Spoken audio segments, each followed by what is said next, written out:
So thank you for the opportunity to be here. I'm very excited to be with you, and you might wonder why. Well, because I think that CCL is doing really exciting stuff. And my first introduction to CCL was this wonderful fellow, Marshall Saunders, who attempted to ride to the rescue in my election in 2010, and I thank you very much for trying to do so. And you know, I learned from Marshall that your background or training in Results, the organization that does those things that Mark just described about admiration and respect. And I got to tell you, that's what I'm really mostly excited about CCL. It works because it's worked on me. Results people came to see me, and they started getting results talking to me. They came to see me about foreign aid. Well, now let me tell you, in the reddest district in the reddest state, you don't want to be for foreign aid. Because all you got to do to balance the budget is eliminate foreign aid. Well, except the problem is it's less than 1% of the federal budget. And so we probably won't balance much if we eliminate all of foreign aid. But so come these results people, and they kept building this relationship. And sure enough, I started voting and saying things that really were probably not really acceptable in a red district. And it's because of their persistence and their affirmation, the things that Mark was just describing. So I hope that it's very important, I guess, this conference, part of it, Mark and Steve, is about infusing the whole organization with these values, because it's very important that an organization have a DNA that speaks volumes about what it believes and how it gets things done. And so because of Marshall, because of that wonderful approach that you all have, and because you're growing and things are happening in CCL, for all those reasons, I'm very excited about being here with you this morning. I'm also excited about being here because I hope to get some good ideas from you. So I hope to sponge off of you and take it and learn from you and basically figure out ways that we can work together to pull that off. What Steve just declared? 2015? Summer of 2015. Right? Summer of 2015. Okay, there we've got it. Put it on the board. And that's what we've got to get it done by, all right?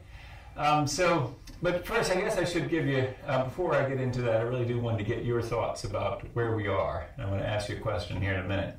But before I do that, you're probably wondering a little bit about, now tell me again who this guy is talking to us. A dead and defeated politician or something? What is he? Here's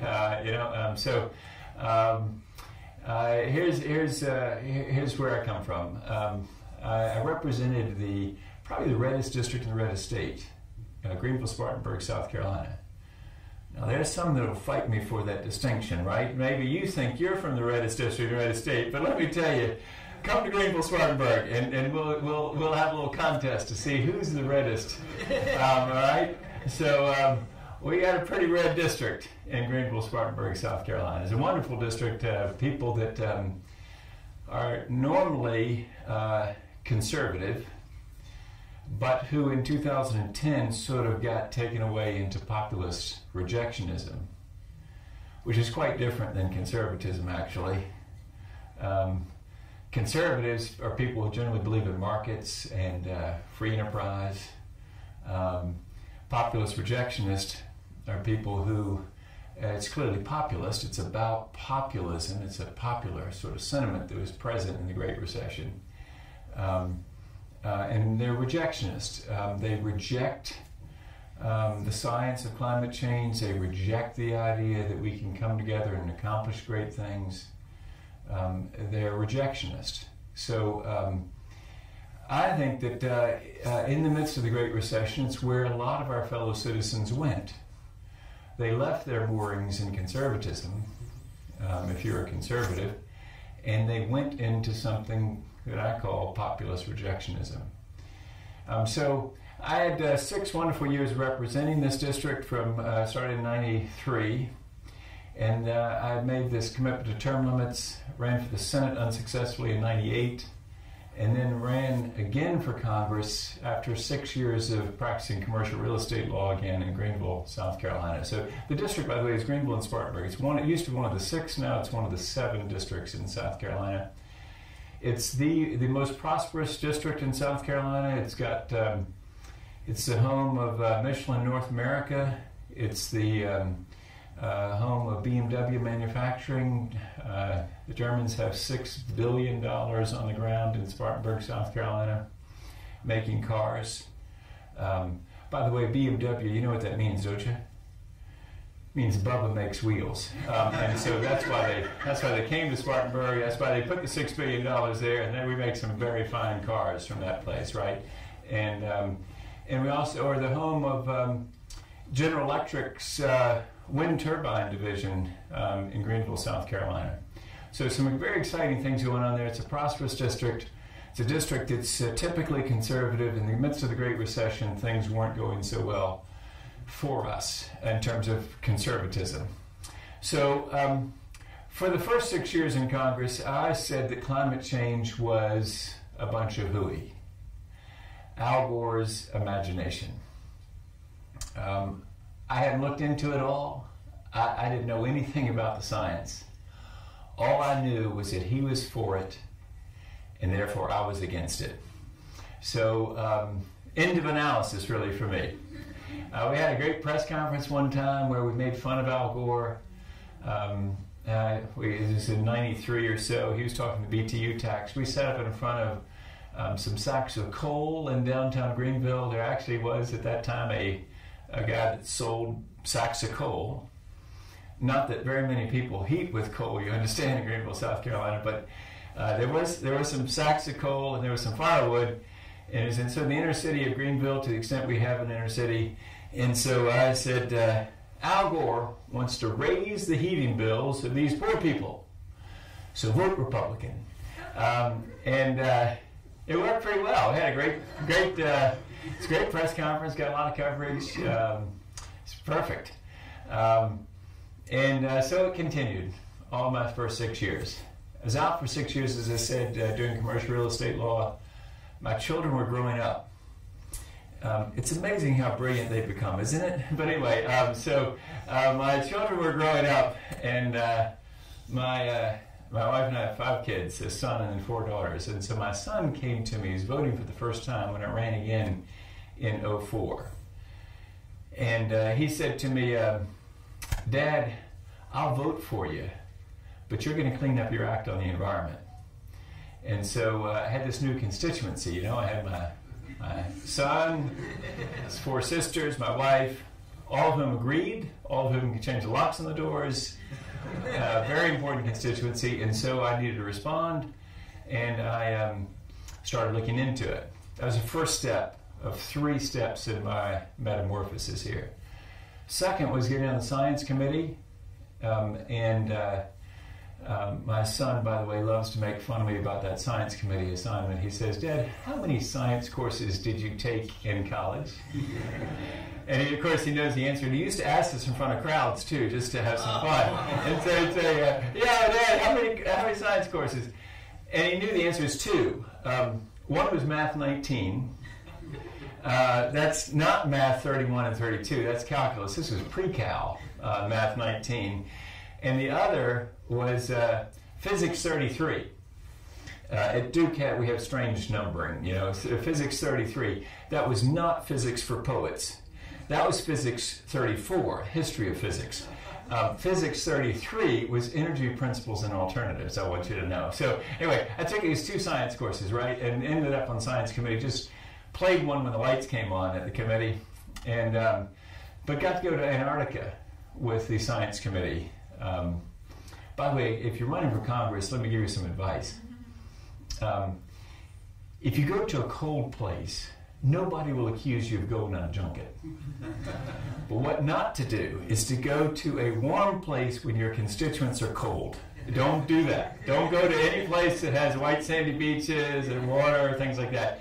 But if you go to Antarctica, Nobody thinks you're on a junket. In fact, they say to you, have you lost your mind, man? Why are you going to Antarctica? But it was fascinating to go there and to see the science. I knew we'd see amazing scenery, and we did. I knew we'd see amazing science, and we did. But the most interesting thing was actually the people. Fascinating people that work down there. 1,200 people at McMurdo, another 600 or so down at the pole. Very interesting folks. PhDs in the dish room. They're working there just to be in Antarctica, so they work in the dish room. And after dinner, when the dishes are done, they come out and they listen to the scientific presentations. The people from the dish room and the people that are doing the science. It's really an amazing place. Anyway, so got to go there and see the evidence in the ice core drillings. And I'm not a scientist, so if you're not one, you can follow this, right? What it is basically at the South Pole, we take ice core drillings. We drill down through the ice. Ski conditions at the South Pole, you know what they are, right? A mile of ice and a couple inches of powder. That's what they say their ski conditions are. Because it's 10,000 feet above sea level. There's 5,000 feet of dirt and then there's 5,000 feet of ice. It's a desert. So it gets a quarter of an inch of precipitation per year. So in the mile of ice, we have this record of Earth's atmosphere. And so if you drill down through the ice, you pull up the ice cores, you can find the levels of CO2 trapped in that ice. And what it shows is consistency followed by this uptick that coincides with the Industrial Revolution. Now, again, I'm not a scientist, so anybody that's not a scientist, you can follow this right along with me, right? Doesn't that just make sense? Because, you know, last night in our house in Travelers Rest, South Carolina, northern Greenville County, we had a fire in our fireplace. That wood came from a guy that lives about a mile from us. Those trees have just been growing. They've been sinking CO2 out of the air as part of their life process. Burning them last night had no real impact because I was just releasing the CO2 that the tree had just been sinking, right? No big deal. But if I go deep into the earth and pull up trees and vegetation that have been gone eons and bring them up and burn them, I'm changing the chemistry of the air. That is, by the way, I'll tell you the point at which anybody disagrees with what I'm saying. Nobody yet disagrees with this. None of the skeptics disagree with any of this that I'm saying to this point on my scientific explanation. It changes the chemistry of the air. Everybody agrees with that. The physics of light, everybody pretty much agrees with too. That light enters, but radiant heat doesn't escape because of the presence of that CO2. Thank the Lord that it's there. If it weren't, we'd be freezing to death. We wouldn't live here. Again, nobody disagrees with that yet. The only question that anybody has is whether we are a significant contributor to that, or whether, for example, in Antarctica, Mount Erebus constantly erupting and emitting a great deal of CO2 and other greenhouse gases is doing more than we're doing, right? That's where we get into disagreement, but otherwise we're in total agreement with everybody, even on the skeptic side. So second step for me was seeing that ice core drilling evidence and just seeing what's happening there. Third step for me was really something of a spiritual kind of epiphany for me. It's another trip to Antarctica. Amazing that you get to go twice. Normally you wouldn't. The Science Committee used to go every other year to visit with the money. We spend $340 million a year on the U.S. polar programs. And the idea of the Science Committee was go down there and do oversight, make sure those scientists aren't down there whooping it up, you know, I mean, that they're actually doing something. They do whip it up, by the way. There's a wine bar and sort of a beer joint at McMurdo Station that are in these Quonset huts. We are talking rustic place here. I mean, right? This looks like a World War II Quonset hut kind of thing. Anyway, so but to make sure they're not whooping it up all the time, and they're actually doing science. Science Committee used to visit with them, right? And so on this second trip, they had somebody cancel, and they called me up and said, "We got an extra seat on the plane. Do you want to go?" I said, "Are you kidding? Of course I want to go." And so But the surprise was, the spiritual epiphany for me was being at the Great Barrier Reef, where we were checking out on the way there, coral bleaching. Coral has a symbiotic relationship with an algae that lives with it and in it. That if there's a 1 degree change in the water temperature, 1 degree increase in the temperature of the water, then the coral expels the algae and both die. And so if this were happening over a long period of time, those species would change and become different, right? But since it's happening so rapidly, they're getting to this spot where they might reject one another and then they die. So anyway, we're checking out, that's what's happening with coral bleaching. So we're there to see that. And this Aussie climate scientist is showing me some things as we're snorkeling, and we're going down, and he'd come up to the surface and he'd be all excited and say, "Come on, I'll go show you what," and when I'm pointing, this is what's going to be, and so I could see in his eyes and hear in his voice that we shared a worldview, that he was worshiping God in the creation, not the creation. He was worshiping the God behind the creation. And so later, with words, we found out that we do indeed share a worldview. And he went on to tell me things like he's changed his life in order to love God and love people. So he, for example, rides his bike to work. He says it's the least he can do to love people that will come after us. And I was inspired by that. I thought, I want to be like Scott. This is amazing. He's willing to change his life in order to love God, love people. People that we'll never know, can never know, because they'll come along after us. Now, this is relevant to what we're doing here, right? That's the third step of my epiphany. Came home and introduced the Raise Wages, Cut Carbon Act of 2009. Note to self, do not introduce carbon tax in the midst of Great Recession. It will not be well understood. Wait until the economy gets better. But by the way, before I leave that point about Scott and that third step, contrast that with another experience I had. I was sitting next to this European socialist. I guess that's redundant. But anyway, see, I represented a red district. About 93 ACU, American Conservative Union rating, 100% Christian Coalition, 100% National Right to Life, A with the NRA, 0 with the ADA, 23 by some mistake with the AFL-CIO. I really wanted a 0. Pretty conservative guy, right?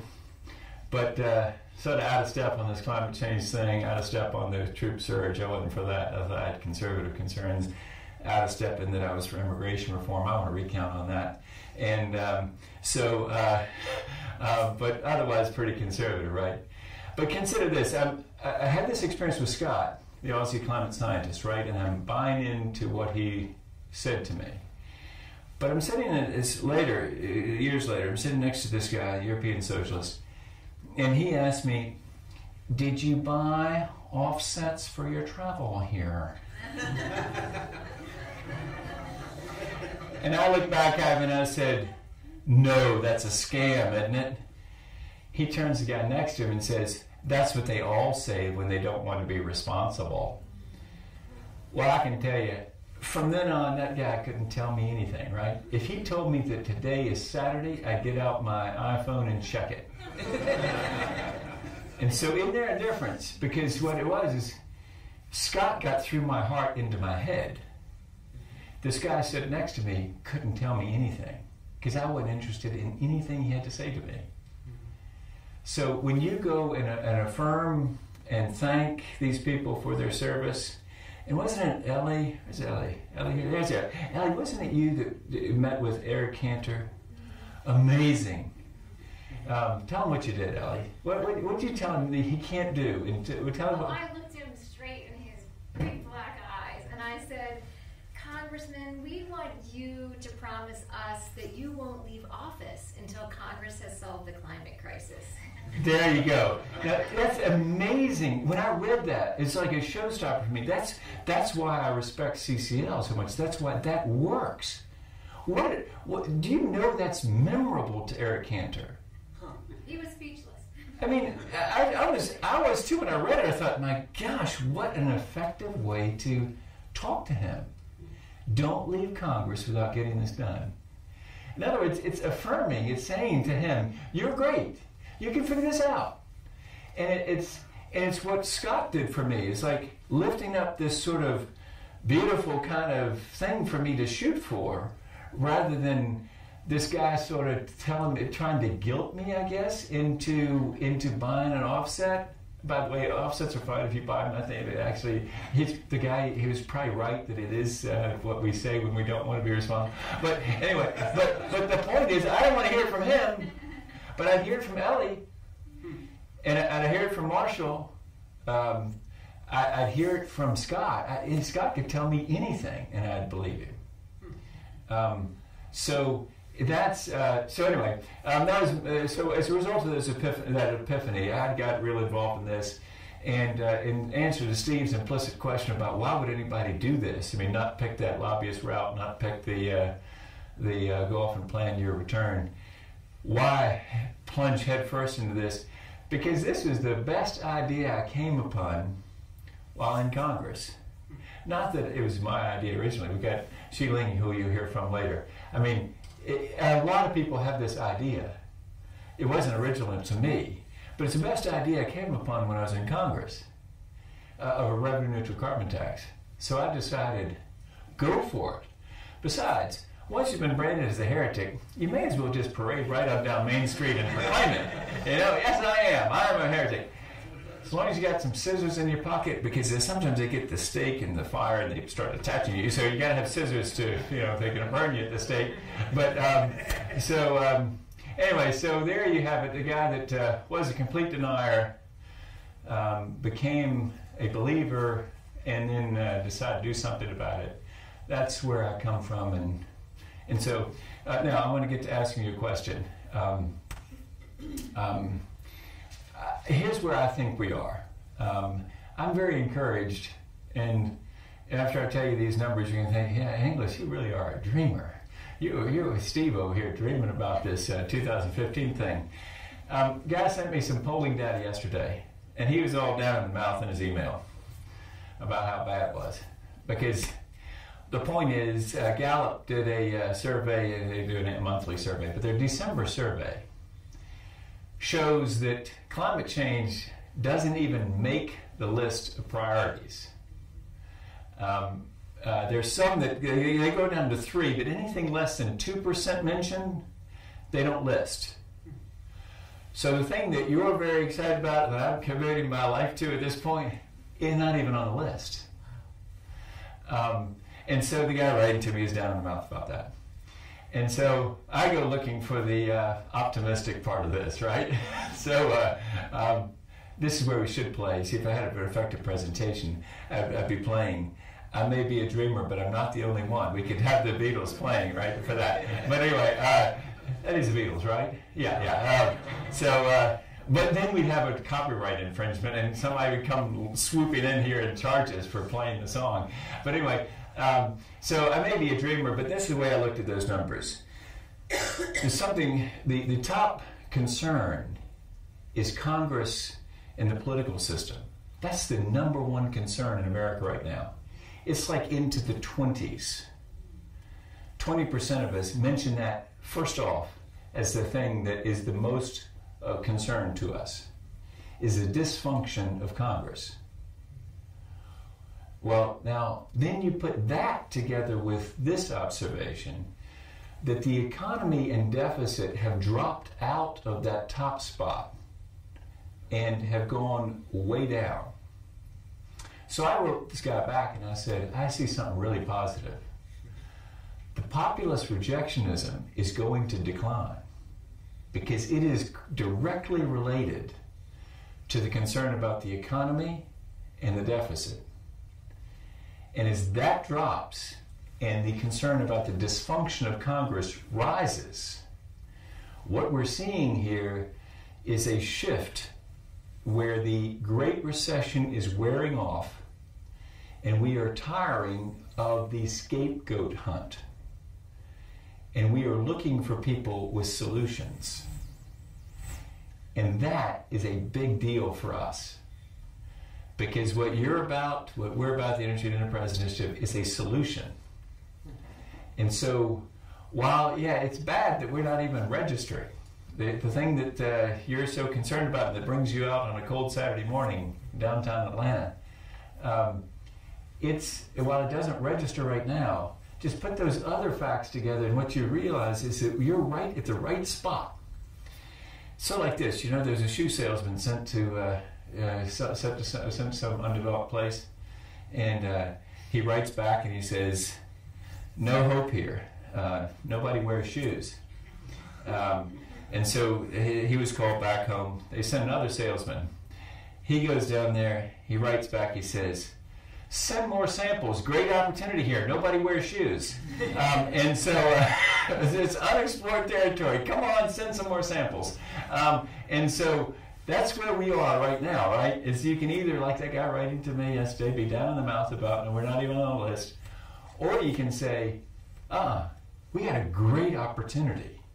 Because if people start looking for solutions, and the impact, the psychological impact, as well as the fiscal impact of the Great Recession starts to wear off, then we can start looking for the people will be looking for these solutions. They'll be wanting you to tell them how this would work. Well, here's the thing that's exciting about that. What the Tea Party, everybody knows what this is about, right? And it's happening elsewhere too, not just here in Georgia. But some people that really believe in liberty are realizing that a distributed energy system would be quite enhancing of liberty. And that, these monopolists want to keep it so that you get power from them, not from your own roof. And they didn't want the competition from a company that Don lives next to, or where he lives, that would put this system on your roof, finance it for you, and then sell some of the power to your local power provider, but also make it so you're making power for yourself. Well, in fairness to the monopolist, they're a regulated monopoly. They were giving a monopoly. I'm counting on Sheeling to explain all these things. He's the economist. And by the way, you notice we're not... Yeah, exactly. Well, here's the reason I'm, by the way, not going into too much economics is you're going to hear from a real economist, and you're also going to hear about how this policy would best work, and Sheeling's the best one to tell you about that. But what I'm talking about is the politics, right? But the politics of this thing about how the thing about the passion of the Tea Party is that these institutions failed us. I mean, it's sort of like we had seen, other institutions fail us. We know we've been down on the government for a while. And then we had scandals in churches, and so that sort of caused us to doubt that institution. And then the banking system collapsed. And so you can, and then you're talking, and then consider it from a conservativist perspective. Then this secret Muslim non-American socialist, he's none of those things, by the way. But anyway, he's talking about taking over healthcare. So you put all that together, and you get really frightened, and you start thinking, "Gee, everything. Just go to yourself. Go to what you know. Hunt and fish on your own land," as the guy told me. That's what America's about: is hunting and fishing on your own land. So he stood there with his wife of childbearing age. I told him, if you want to be having a baby, you want to be near the Greenville Hospital system. Because we got an amazing neonatal unit there. And if your wife's having a premature baby, we can probably save that baby. But if you're hunting and fishing on your own land, that baby dies. And it's about community and building things that really make a difference in people's lives. But anyway, you can understand why people went to, let's go to ourselves, what we trust, we don't trust anybody else. But tie into that and say, well then, why don't you make your own power on your roof? And why does a monopolist try to keep you from doing that? In fairness to the monopolists, they do need to be paid in some way to keep the power on. The reliability is something that they deliver that's very helpful to all of us. Because if the sun isn't shining or the snow on the roof, you're not going to get any power out of that system. And so you want to flip that switch And so they need to be paid something to make that reliable. But that can be worked out. And the smartest among them realize that, gee, this business is about to change. In part because crazy investments, frankly, from a conservative perspective, that Germany made in really subsidizing some stuff that's really marginal for them. But they created a mass market that drove down the price that we're going to benefit from. So thank you, the Germans, for taking that long walk into a very questionable investment, but it's going to help us a lot. Oh, it's so interesting what you're onto there, Elizabeth. Now we're going to call on Dr. Rad to see if I got this right, Doctor. I think that has something to the psychology. You just touched on the psychology of the Tea Party. My self-concept is that I'm a self-made man who went out onto the prairie with my horse, and I built my house. I provided for my wife and children. My reality is that I'm dependent on Social Security and Medicare and Medicaid for my great aunt out in Spokane or something. And that dissonance that's created between my self-concept and my reality is what creates a lot of the anger. Because we do sort of come to the awareness that we've got a problem. Now, as a conservative, I'll tell you, Mitt Romney was right. It is a Ponzi scheme.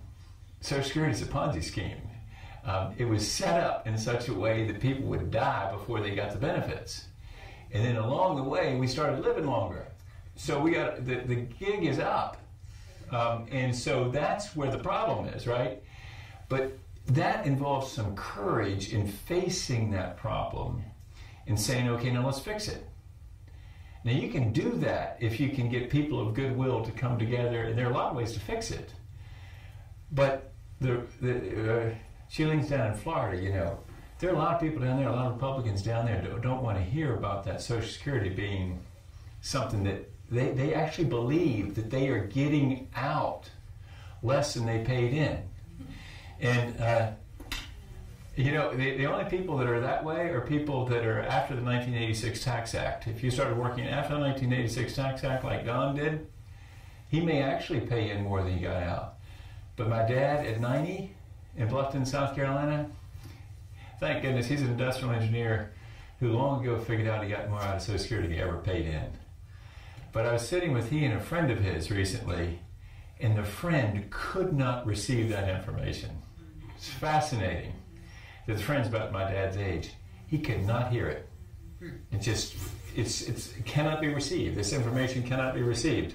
But my dad, who's analytical, could say, and didn't have a sort of a psychological barrier there, could face it. But so anyway, let me. I realize I'm going to run out of time here. I want to talk about some of these things that you all have mentioned, because some of these are really. This is where really important about where we go from here, I think. Can I put Stephanie and Beth together on this optimism and hope and self-sustainability? I heard something very interesting. I was speaking at the Duke Business School recently, and somebody told me about a recent book called Thrivability as a replacement for sustainability. I haven't read the book yet, but I'm really intrigued by the idea. Because let me tell you, again, speaking as a conservative, if you're a conservative, you already understand this. If you're a progressive, let me help you understand my tribe. When you go into my tribe and you say the word sustainability, they hear you want to walk and eat bugs. And eat bugs. They don't want to do that. They want more energy, more mobility, more convenience. And you know what? I'm with them. That has to be the goal. You cannot sell this as, okay, here's what we're going to do. We're going to all do with less. And ain't nobody buying that. That is completely, you can't sell that. You got to figure out a way to say, no, here's the deal. We're going to have more energy, not less. Africa is going to light up. They can be distributed energy systems that make it so they can read and write at night, not have the sun go down and them not be productive. We can light up the world. We can make more energy. We can be more mobile. We can get to know each other better, go to visit each other. That has to be the goal. It can't be, no, we're going to all sit at home and shiver or sweat in the dark, depending on the season. It's not just that that's not politically saleable, it's also, I think, immoral. And this is where my friends at the Heritage Foundation are right. They say that it is immoral to consign the undeveloped world to that fate. And they're right. We can't say as a developed world, okay, now listen, you got to stop developing. We can't say that. What we have to say to them is, hey, we got a new, if you really want to know how I want to say it, I want to say it this way. Hey, we got this great new technology. You want to buy it? And we'll make money off of serving their need. Because in the capitalistic system, which is a wonderful system as long as it's constrained by some sort of ethical system, is this deal where I make money by serving you, my customer. If I serve you really well, I get repeat customers, and you tell your friends, and I make lots of money, I create wealth, and this is very exciting. This turns the cranks of conservatives. But if you walk into conservatives and you talk about sustainability, you give them the sense that they are guilty and wrong, and they got to do with less and walk and eat bugs, it's not going anywhere. Unless you think you can ram it through on the left, if you're a progressive here and you want to sell that sustainability thing and eating bugs, if you think you can get enough people, well, maybe you can, but I don't see it. And apparently Elizabeth didn't see it in Virginia Fox's district either. I mean, you know, we got, not that you were selling that, but in other words, you can feel what I'm saying, that you got to make this so that it's about more. And it's exciting. So thrivability, I think, is a concept. And then Toby mentioned campaign finance reform. I know this is going to sound not heretical, but a discordant note for some people here, because you're maybe thinking that that is the key. If we could just get campaign finance reform, I'm here to tell you that campaign cash is important, but it's not the whole of the thing.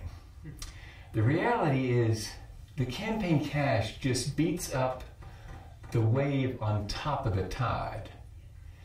The tide is what matters. And so consider this. Sputnik was launched. The tide was a threatening communist tide that caused President Kennedy to be able to say, we're going to go to the moon before the decade is out. And now looking back, it seems like, oh, of course we could do that. No, at the time, it was absolutely an audacious thing for him to say. But the tide was, the American people were flowing together and saying, gee, we are really concerned. And so he was able to get the wave going, and maybe he had some campaign money back then, I don't know, to sell that story, but mostly it was just an easy story to sell, right? Now, that's what the skeptics did on climate change. The tide was going sort of the opposite direction. It was going away from collective action, away from the sense that we can come together and accomplish something, and toward hunt and fish on your own land. All these institutions had failed us. To heck with all of you, I'm going to go to my own land. And so the tide going that way, some people saw their opportunity to spend a little bit of money and whip up a wave that came over and shorted out all the equipment that looked like it might take action on energy and climate. And that was their prerogative. That's their right under the First Amendment to do that. But the reality is they couldn't do that if the tide weren't flowing that way. So like this, let's say Elizabeth is running for Congress again. Here's what I say to her. What you should do, Elizabeth, is run on Taiwan. And she would say, what? Run on Taiwan. Well, in the 1970s, you could make a very effective campaign in that district in North Carolina saying Taiwan is the #1 issue. I'm going to stand with Taiwan. Because the tide was in on that. There's a communist fear, right? And you could really run. I would tell you now, it's dead low tide on Taiwan. And so if you want to run for Congress, do not make that your, Dr. Ray, do not make that your #1 issue. You got campaign advice here, free from me, you're here today. That's not your #1 issue, right? And so, in other words, I don't think we should get too distracted about the campaign finance reform. Yeah, the reality is money is going to be in politics. And I'm almost coming to a libertarian position myself, which is, and I respect libertarians. I'm Republican, not a libertarian. There used to be a difference, but anyway. I respect particularly libertarians on this. So just disclose it. If, for example, I represented the 4th District of South Carolina, Mr. Milliken, who's dead now, was a contributor of mine, major contributor of mine. If he had given me all the money I needed for my campaign, if that were fully disclosed, then everybody would know I'm a wholly owned subsidiary of Milliken and Company. And if you want that, like it, well then elect me. If you don't, well then elect the other guy or the other lady, right? And here the other thing is, corporate opposition, just know this, yeah, we got some opponents. We also have some friends. ExxonMobil, Rex Tillerson, is for a carbon tax. Fred Smith, CEO of FedEx, is for a carbon tax. So it's not like we're without friends. And talk about that, ExxonMobil is a pretty powerful company. But they also, everybody, here's another thing you can learn here from a politician. Everybody's got a constituency. If you write columns in the newspaper, you got a constituency. If you're a corporate CEO, you got a constituency. Politicians have constituencies. What we need is Rex Tillerson to be freed up, to have more Ellies around, telling, we love you, Rex, go ahead and do it. Lead. We'll support you. Then perhaps he would say, yeah, this really works for ExxonMobil, and he'd say it more than just that one speech he gave. And he'd respond to my request for money. So I ask you for money all the time.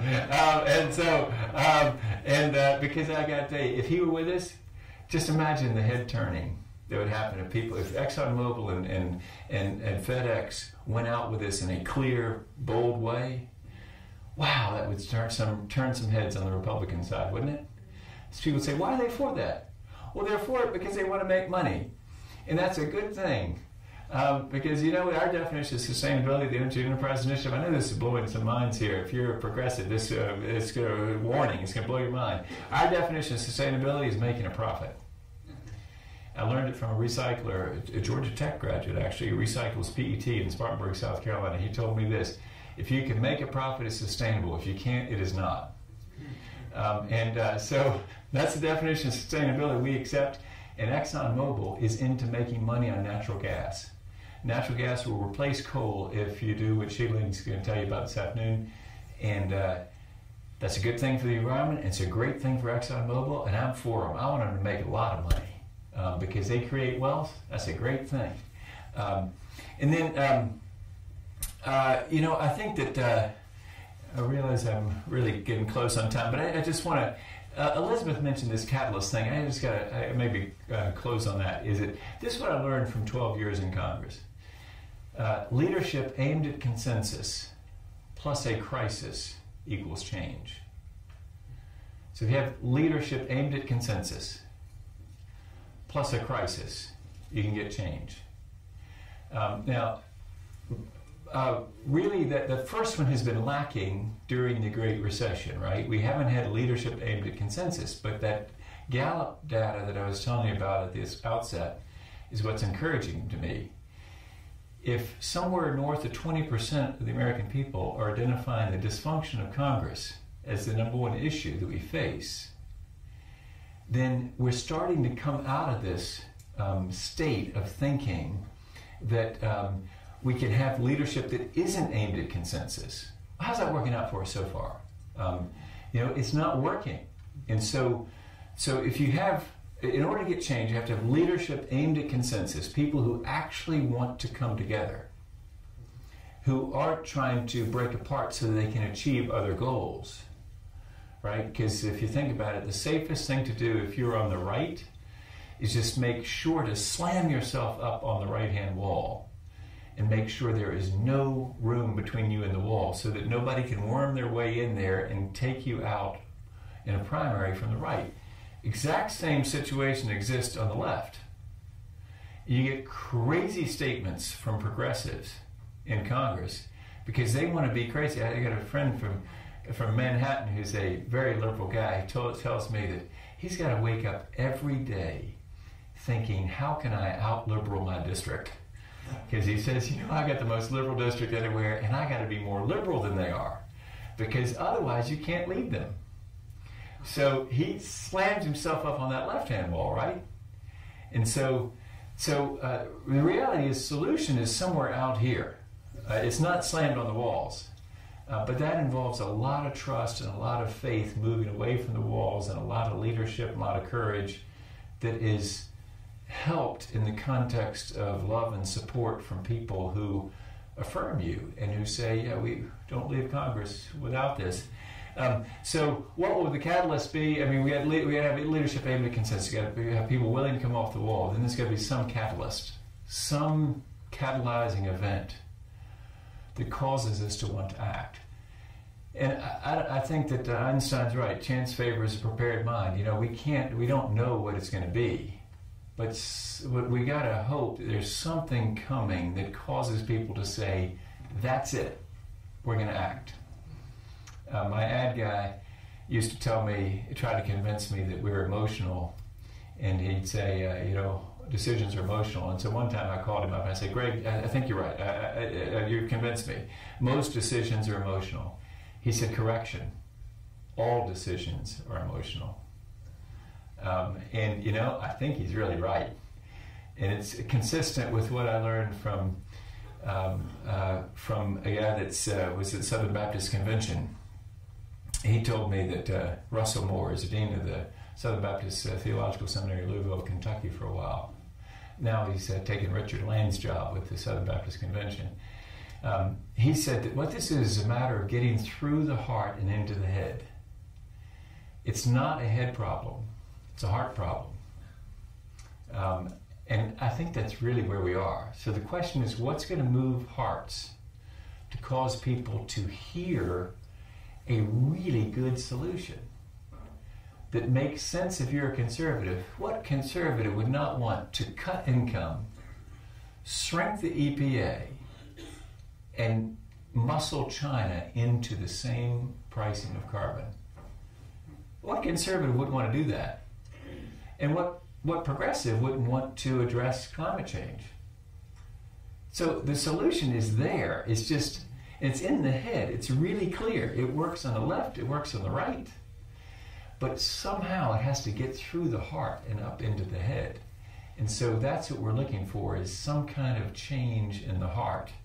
And to close here, just that's what I want to congratulate you in doing at CCL, is I think that that's where your great strength is just figuring out a way to say to Eric Cantor, don't leave Congress without getting this done. You do that to at least 218 House members and basically 61 or 60 senators, and we can get this done. Hopefully on Steve's timetable, because that's what I hope it is too. Thank you very much for having me.